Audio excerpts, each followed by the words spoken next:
IRS audits by mail, and the resolution process if you do not agree with the outcome of your audit. Welcome back, everyone. So happy to have you back to this 2022 tax refund update, audits by mail. This information is being shared from the Taxpayer Advocate Service. Make sure you're watching till the very end.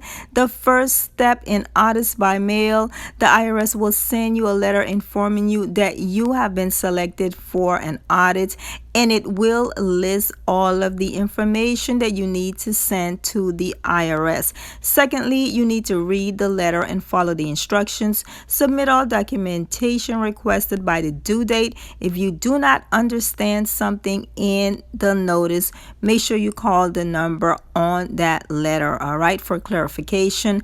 Number 3, the IRS will review your documentation. If more information is needed, the IRS will contact you. Once the review is complete, the IRS will respond in several ways. The IRS may accept your 2021 tax return in its original state as you filed it. Then you would be done. You will receive your 2022 tax refund. Or the IRS may propose an adjustment to your 2021 tax return. If you have submitted all of your documentation and you do not agree with that proposed adjustment, maybe they have lowered your refund, or they are now saying you owe taxes. So if you do not agree with the proposed adjustment, you can request a telephone conference with an examiner. If you still cannot reach an agreement after speaking with that examiner, you can then request a conference with a manager. If you still cannot come to an agreement, you can then request that your case be sent to the appeals office. If you agree with the decision reached during your conference or appeals, sign and return the report by the due date you're done. If an agreement is not reached or you do not respond, the IRS will send you a statutory notice of deficiency by certified mail. You will then have 90 days from the date on that notice to petition the U.S. tax court without paying the tax. You may continue to work with the IRS during that time to resolve your tax matter, but they will not be able to extend the time frame you have to petition the U.S. tax court beyond that original 90 days. If an agreement is not reached and you do not petition the U.S. courts, the tax will be assessed. Any tax that they stated you owe will be due. If you agree with the proposed adjustment, sign and return the enclosed form by the due date. Now, for more information about petitioning the U.S. tax court, you can go to irs.gov and search publication 3498-letter A, or you can go straight to the court's website at www.ustaxcourt.gov. You can go there and find more information on your rights to petition the court if you do not agree with the outcome of your IRS audit. Now, here is some more detailed breakdown in the step 1 process. Review, gather, and compare the information.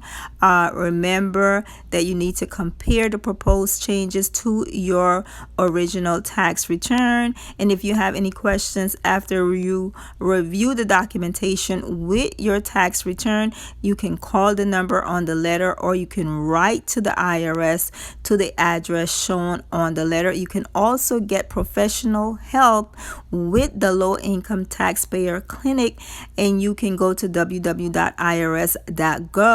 and search for locations for the Taxpayer taxpayer clinic near you, and you can obtain professional assistance from attorneys and certified public accountants to help you with the appeal process if you do not agree with the outcome of your audit. Now, when you reply to your letter how to submit your documentation, the letter may ask you to send in documentation to support items claimed on your 2021 tax return. You may have to attach photocopies of your original documents to the letter and send it to the address provided or the fax number provided. Please, it states, do not send any original documentation. Now, if you're unable to provide the necessary information by fax or by mail, you can call the number listed on the letter for assistance. You may be asked to provide an itemized list of the expenses or deductions in question. If you are faxing your documents, please include your name, social security number on each page to make sure that it gets to the right place. Be sure to respond by the deadline. If the IRS accept your documentation, they will send you a letter stating that they accept your return as filed, and you should keep that for your records. If they don't accept your documentation, they will send you a letter explaining any proposed changes. If you agree with the proposed changes, if the letter states that you owe any tax, you need to sign the agreement page of that letter, pay any additional tax, penalties, interest that they state that you owe, return the signed agreement and your payment. If you're paying with check or money order, you need to address it to the send it to the address shown in the letter. If you do not pay the additional tax and interest, you will receive a bill. For additional payment information, you can go to irs.gov and search publication 594, the IRS collection process. If the letter you received shows that you are due a refund, you need to sign the agreement page of the letter and return that agreement page to the address on the letter, and you will get your refund within 6 to 8 weeks from when the audit process has been completed. Moving on, if you do not agree with the proposed changes, do not sign the agreement page of the letter. Send them any documentation and explanation to support why you do not agree.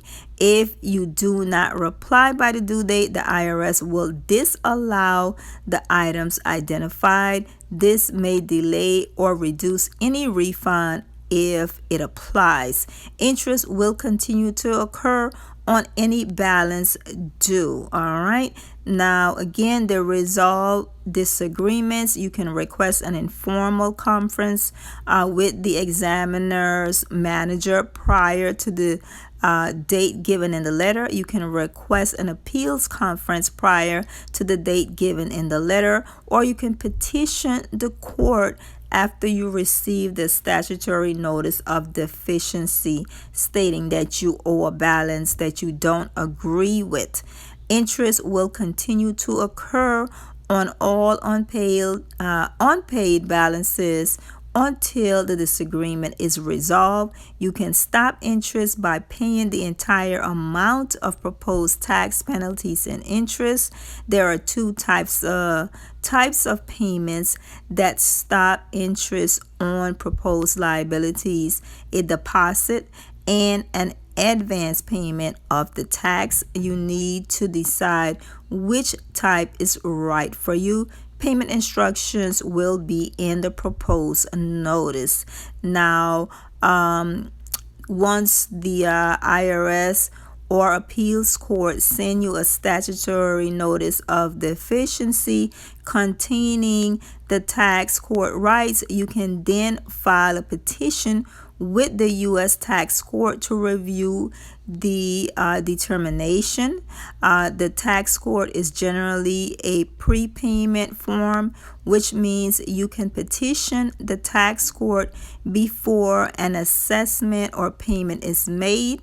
A case petition to the U.S. tax court will normally be considered for a settlement by an appeals office before the tax court hears the case. You must file your petition within the time frame specified in the letter, which is usually 90 days. There is a filing fee, but the fee may be waived if you qualify. The law sets the time you are allowed to file your petition. The IRS cannot change the time period. You have only the time frame specified to petition the court, even if you continue to talk with the IRS examiner. All right. In addition to its regular procedures for filing a petition, the U.S. tax court has simplified procedures for small cases if your dispute is $50,000 or less for any tax year. To use the simplified procedures, the total amount of the tax, interest, and penalties, including occurred but unassessed interest and penalties for each tax year, must not exceed $50,000. All right. Now, if you use the simplified procedure, you cannot appeal the tax court decision. All right. And here is the information. You can get more information about regular and simplified procedures and other matters at the tax court website, www.ustaxcourt.gov, or you can write them at Clerk of the U.S. Tax Court, 400 2nd Street Northwest, Washington, D.C., 20217. You can also go to Court of Federal Claims, which is www.cofc.uscourts.gov. All right. Make sure to comment in the comment section and let us know if you have received the audit letter, if you are in agreement or disagreement, if you plan to appeal or request a conference call. Make sure to share with us in the comment section. Please continue to check the Where Is My Refund as well as your IRS transcript for updates on your 2022 tax refund. And of course, don't forget to like, comment, share, subscribe, hit that notification bell, and come back for all of the tax information that matters to you most. I am doing the research so you do not have to. And I will see every one of you again very, very soon. Bye-bye.